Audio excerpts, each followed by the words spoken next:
आगे बढ़ें और आपको बताएं, अमरीकी सदर डोनाल्ड ट्रंप का गुरपतवंत सिंह को खत। भारतीय हुकूमत को सिफारती सतह पर एक और झटका लग गया।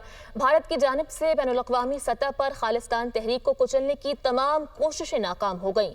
यूएन समेत कई बैनुल-अक़वामी इदारों ने भारत के मौक़िफ़ को तस्लीम नहीं किया। भारत की नाकाम सिफारतकारी का बड़ा सबूत अमरीकी सदर ट्रंप का गुरपतवंत सिंह को खत है। खत भारत की सिफारती हिकमत अमली की नाकामी और खालिस्तान तहरीक की आलमी बाज़ गश्त का मुंह बोलता सबूत बन चुका। सदर ट्रंप अब तक बार बार पाकिस्तान और भारत के दरमियान जंग बंदी का दावा कर चुके। अमरीकी सदर ट्रंप ने खालिस्तान की हामी तंजीम सिख फॉर जस्टिस के रहनुमा गुरपतवंत सिंह को खत लिख दिया है। अमरीकी सदर ट्रंप के खत ने बैनुल-अक़वामी सतह पर नई बहस को छेड़ दिया है और गुरपतवंत सिंह को भारतीय हुकूमत 2020 में दहशतगर्द करार दे चुकी है। अमरीकी सदर की जानिब से मौसूल शुदा खत को खालिस्तान तहरीक के लिए खास अहमियत इख्तियार कर चुका है।